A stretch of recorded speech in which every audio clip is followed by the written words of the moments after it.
Olá, vamos dar continuidade ao nosso estudo das teorias administrativas. E hoje, dentro da abordagem clássica da administração, nós vamos falar especificamente da escola da administração científica. Aqui nós temos, o chamado pai da administração, Frederick Taylor. Taylor, ele é o expoente da administração científica, é o autor que mais, é o estudioso que mais se destacou dentro da administração científica. Vieram outros estudiosos dentro dessa concepção do estudo da administração científica, mas Taylor, ele é considerado o pai da administração. Então, quando a gente falar de Taylor, falar também de Taylorismo, algumas provas podem trazer essa expressão, nós estamos falando da administração científica e da visão que Taylor teve das organizações tratadas de forma científica, que nós vamos abordar um pouco mais na frente. Taylor, ele era engenheiro, e como engenheiro, ele trouxe a lógica da engenharia industrial para dentro das organizações, porque algo que chamou muito a atenção de Taylor foi o grande desperdício, aqui o desperdício e os prejuízos, desperdício e prejuízos que as indústrias estavam tendo naquele momento, que era um momento de muita demanda, era um momento que o mercado industrial estava crescendo, mas mesmo assim as indústrias elas não conseguiam evitar o desperdício de mão de obra e também o desperdício de material, e isso de certa forma gerava prejuízo para as indústrias também. Elas lucravam muito, mas elas não conseguiam reduzir os prejuízos. No panorama da época que a gente tinha, nesse momento, os empresários, eles vendo a baixa produtividade, eles acabavam contratando mais gente, então era uma rotatividade grande de funcionários, rotatividade de operários, vamos botar assim, Então, como eles viam, os empresários viam que a produtividade ela não estava tão alta assim, eles contratavam cada vez mais. Então, aumento de contratações. Então, o panorama do trabalho nessa época era contratar cada vez mais mão de obra, porque eles acabavam acreditando que isso ia resolver o problema. Só que a baixa produtividade ela ia muito além do que a quantidade de operários que aquela organização tinha. E Taylor, então, observando essa situação, ele identificou que era necessário tratar a administração como ciência, já que ele era ali o engenheiro, ele viu que as organizações precisavam atuar de forma mais racional, a racionalidade precisava ir para dentro das organizações. Então Taylor trabalhou com a racionalidade. E aí ele diz que ele precisava a administração ser tratada então como ciência, porque não havia, dentro dessa racionalidade, não havia espaço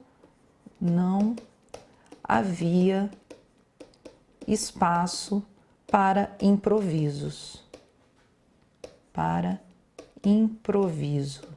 E aqui a gente vê que o que vai substituir esse improviso e que Taylor ele viu, teve essa visão de que as coisas precisavam ser planejadas.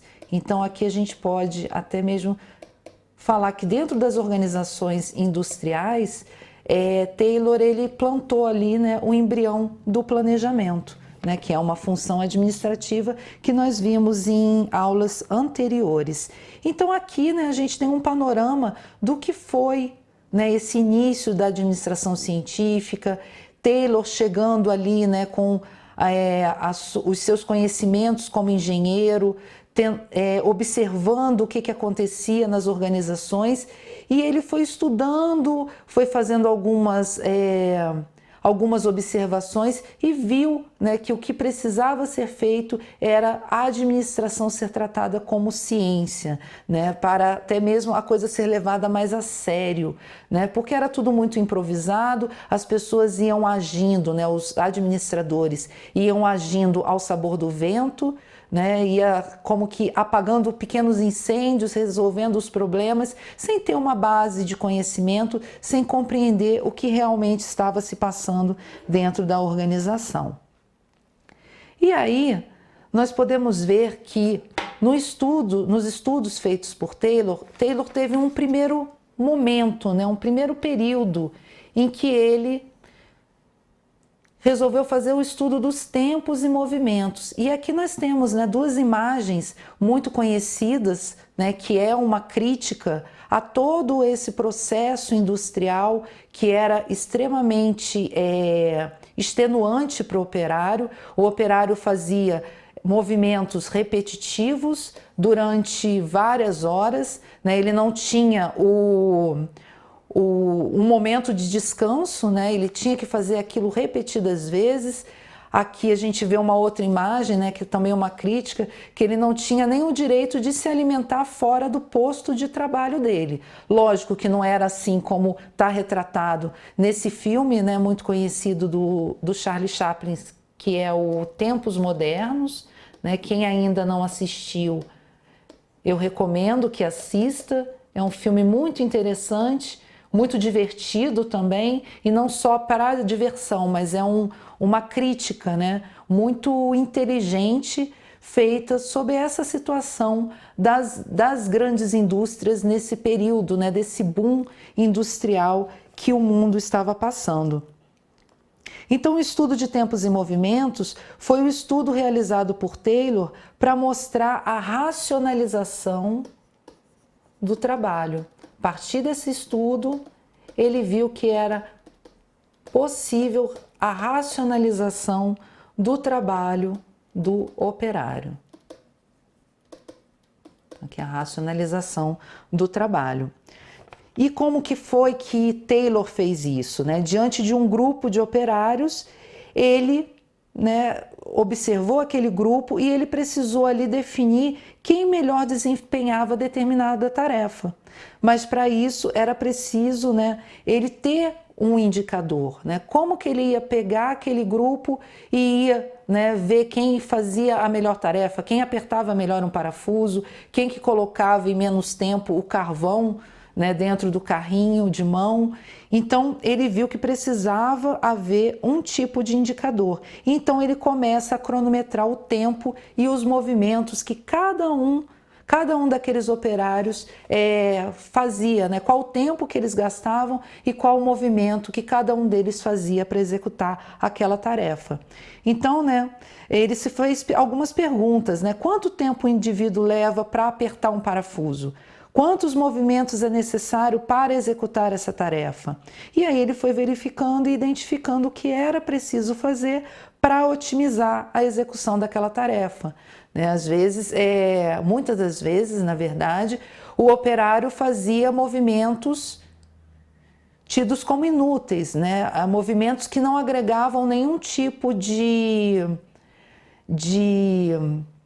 facilidade, né? Não agregava nada naquela atividade. Se aquele movimento feito por ele fosse excluído, a atividade ela seria executada da mesma forma, mas principalmente em menos tempo. Então, ele fez esse estudo dos tempos e movimentos para exatamente verificar e montar essa racionalização do trabalho.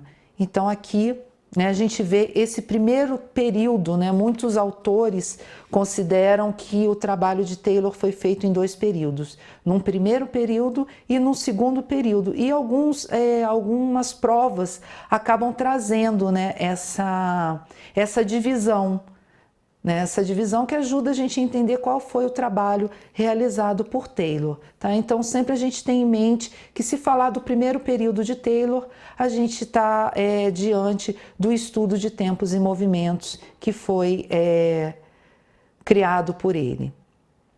E aí a gente entra no segundo período, né, daqui do estudo de Taylor, que é o período em que ele faz a junção da racionalização do trabalho com a estruturação geral da organização, que é a organização racional do tempo. E aí, por que Taylor ele decide unir, né, essas duas ideias? Porque ele viu que a racionalização do trabalho pura e simplesmente não resolveria o problema da produção. Era necessário unir com a estrutura geral da organização, ou seja, como as tarefas deveriam ser executadas. Né? Ele viu que era preciso, né, executar determinados movimentos para ter um tempo razoável na execução da tarefa, mas como que isso ia ser feito dentro da estrutura da organização. E aí vem a questão da supervisão funcional. E aí essa estrutura ela foi pensada de forma que uma pessoa desempenhasse apenas uma função, né? E aí a gente vê aqui e pode até imaginar, por conta dessas linhas aqui, né, a gente vê que o supervisor de produção, ele, ao mesmo tempo que ele supervisiona o operário A, ele também está indo no operário B, no operário C, no operário D. E o supervisor de manutenção, né, que é outra coisa, também está indo lá no operário A, no operário B, no operário C e no operário D. O supervisor de qualidade, a mesma coisa. E a gente fica imaginando, né, o número de conflitos que deveria existir, né, que existiu com certeza dentro dessa estrutura entre os supervisores e os subordinados, né? Porque uma pessoa aqui, né, vamos pegar o exemplo do operário A, ele está recebendo ordem, né, e está sendo supervisionado por 3 supervisores diferentes. Será que o conflito não poderia ter sido gerado porque ele não sabia exatamente em que tempo, né, que ele tinha que fazer a tarefa do supervisor de produção, quando que ele tinha que fazer do supervisor de manutenção e quando ele ia fazer do supervisor de qualidade. Então, esse tipo de estrutura aqui, né, ela foi muito comum dentro da administração científica, nessa racionalização do trabalho criada por Taylor, mas a gente vê que é algo que desperdiça muito energia, principalmente do operário, né? Ele se vê ali diante de uma pressão de vários supervisores, tendo ali que executar a tarefa dele, mas ao mesmo tempo ele está sendo cobrado por várias chefias, né? Então essa aqui foi a primeira visão aqui feita por Taylor nesse segundo período, onde ele junta, né, a racionalização do trabalho com a estruturação geral da organização, né, como que as tarefas deveriam ser desempenhadas. Agora nós vamos ver os princípios da organização racional do trabalho, conhecida também como ORT. Essa sigla ela costuma aparecer muito em prova, então quando aparecer ORT, nós estamos falando da organização racional do trabalho, que é criada por Taylor. Então, um dos princípios é a análise do trabalho com base no estudo de tempos e movimentos, que nós já vimos, o estudo também da fadiga humana, né? Porque os operários, eles cansavam muito, né? Até bem porque eram movimentos repetitivos, né, durante várias horas. Então o estudo da fadiga humana ela ajudou também nessa organização racional do trabalho.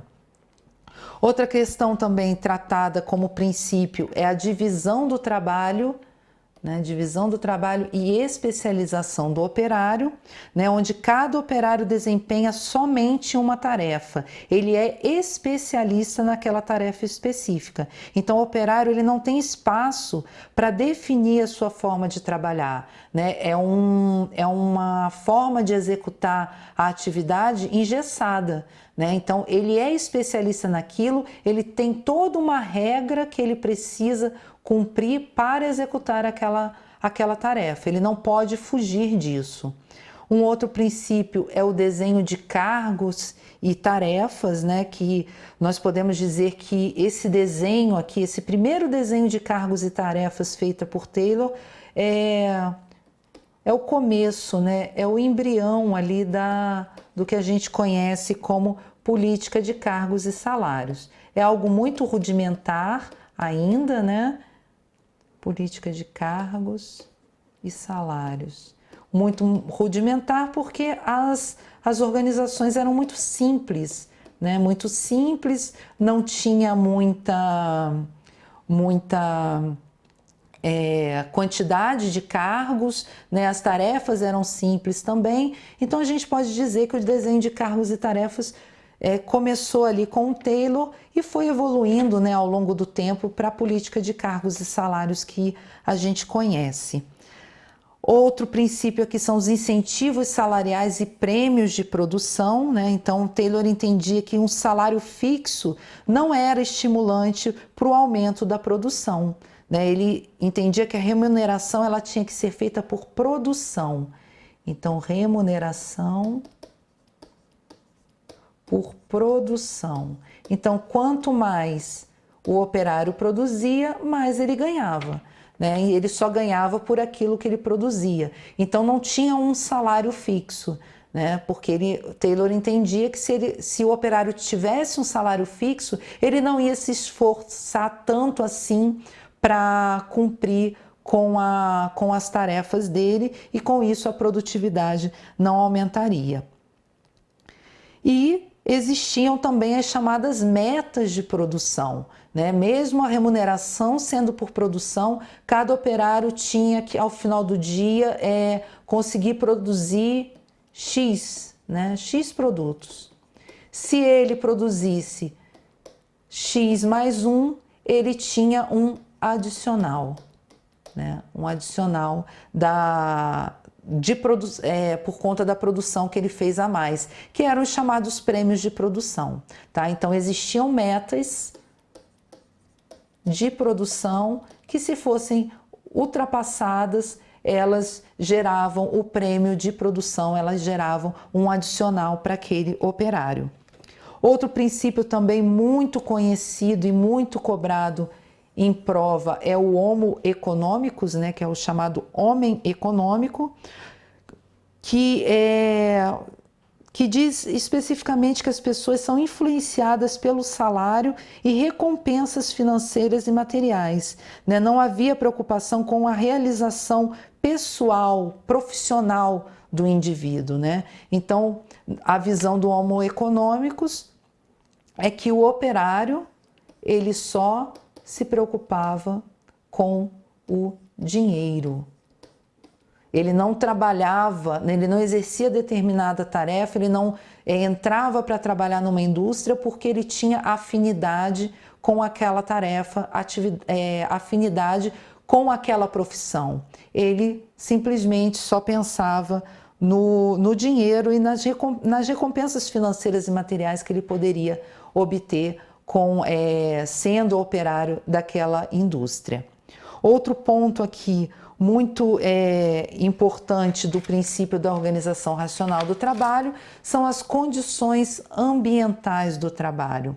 E o que é isso, né? São os instrumentos de trabalho, os equipamentos adequados, né? Instrumentos, equipamentos de trabalho adequado para a execução daquela tarefa, né? O próprio layout das máquinas era minuciosamente desenhado para racionalizar a execução das tarefas e o fluxo da produção. Então, as máquinas os instrumentos, eles eram projetados para facilitar, né, a produção, a disposição dessas máquinas, né, a forma como é que elas eram colocadas dentro da organização, dentro da indústria, né, também era muito importante naquele momento para que as tarefas fossem executadas da melhor forma e a produção fluísse também da melhor forma possível. A melhoria, né, do ambiente, no ambiente físico era feita para diminuir a fadiga, né? Então, assim, não é porque por uma satisfação, pensando na satisfação do funcionário em si, né? Mas pensando que ele não ia se cansar, porque se ele se cansasse, né, a produção caía. Né?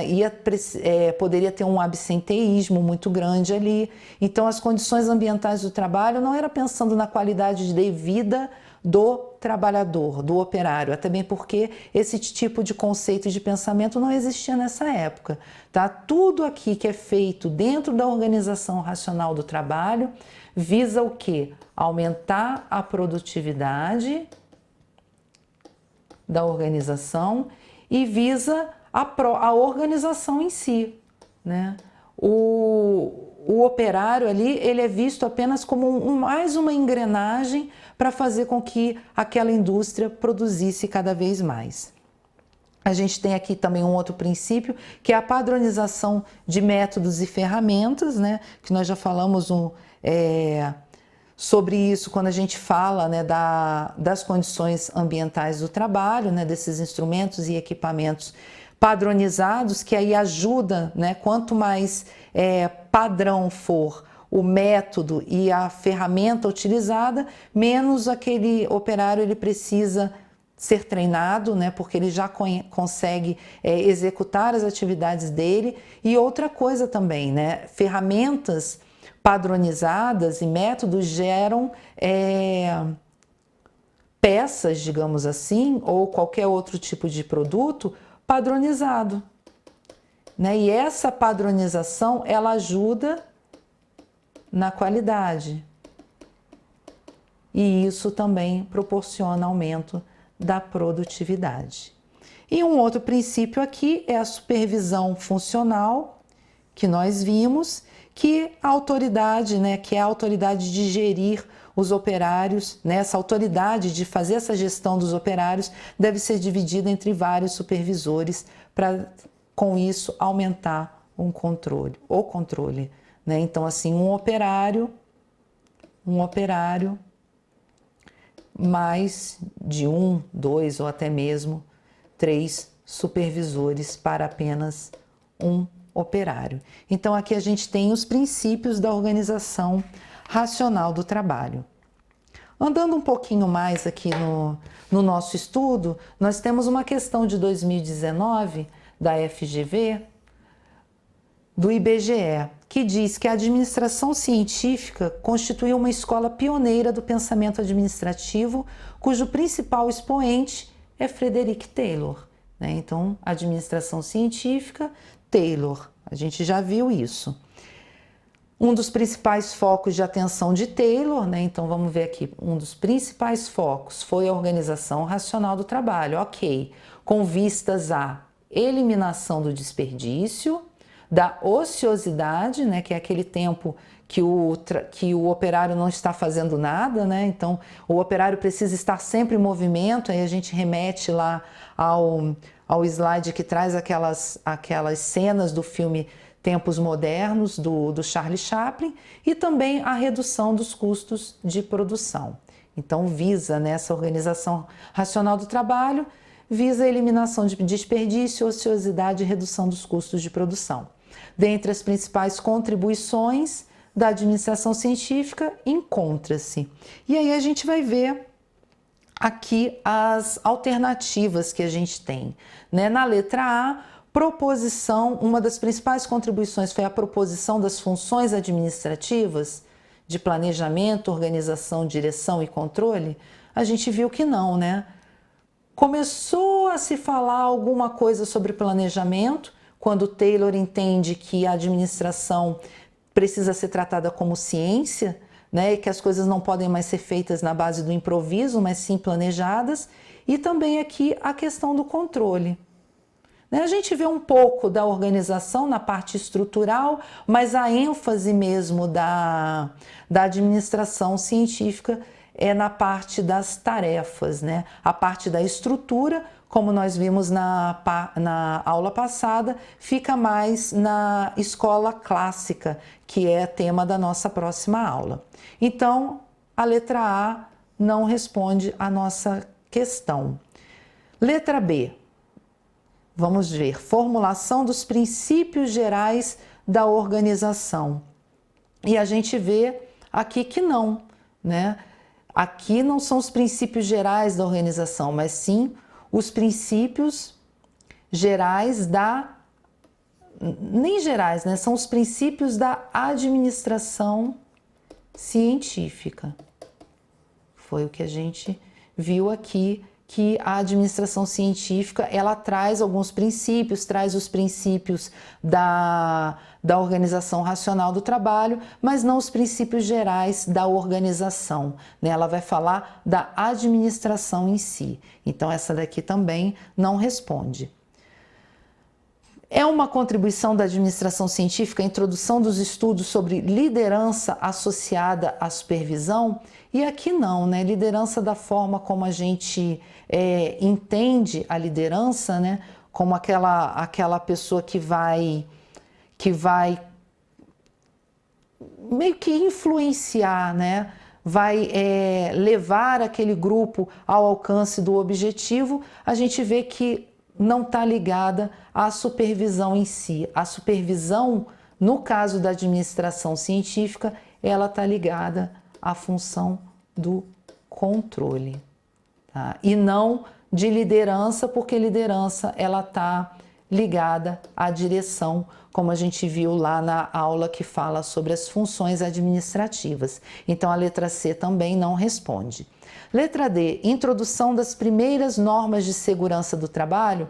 Muito pelo contrário, né? A gente vê ali que o trabalho ele é extremamente exaustivo, né? Por conta lá do estudo dos tempos e movimentos, os movimentos ficaram repetitivos demais, tudo feito no menor tempo possível, então não se levava em conta normas de segurança do trabalho. Isso é algo que foi pensado e colocado em prática muito mais à frente do tempo do que o tempo da administração científica.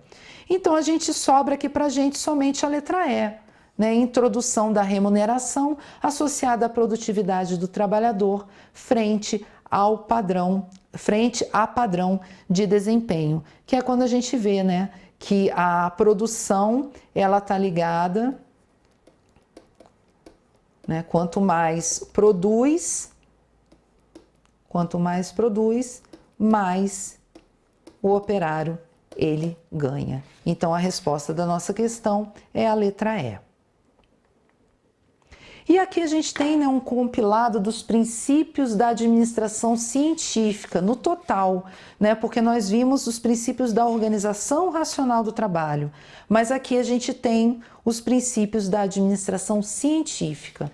Nós já vimos, né, aqui o planejamento, que é a troca do improviso por métodos de trabalho, então é preciso planejar.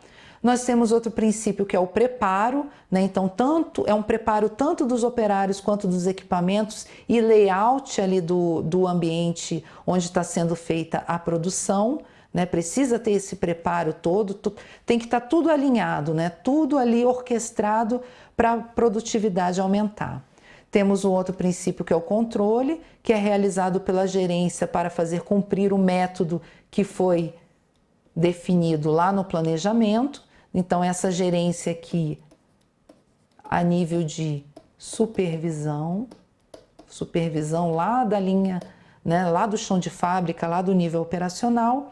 E aqui o outro princípio é a execução, atribuições e responsabilidades distribuídas para que então a execução aconteça. Ou seja, cada operário sabe exatamente o que tem que fazer, né? Conhece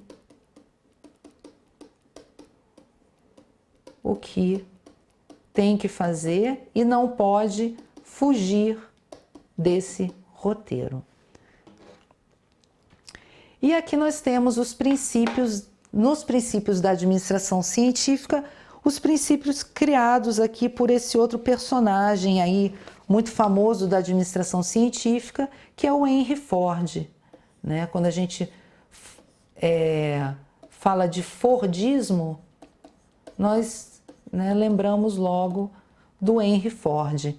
E o Henry Ford, ele cria, né, a questão da linha de montagem, a esteira de produção. Aqui na figura nós vemos, né, lá a montagem do chamado Ford T, né? Então a gente vê aqui uma linha de montagem, esse carro ele vem, né, sendo construído ao longo dessa linha de montagem. Existem operários para funções específicas, então a gente vê um único operário, um operário colocando a roda de trás, o outro colocando na frente, e aí vai vir um outro carro aqui na esteira e vai ser a mesma coisa, né? Então essa é a chamada linha de montagem. É um processo de produção, né? Então que as peças elas são transportadas por meios mecânicos para o local onde o operário vai fazer a montagem, né? Então dessa forma o operário ele não perde tempo saindo do seu posto de trabalho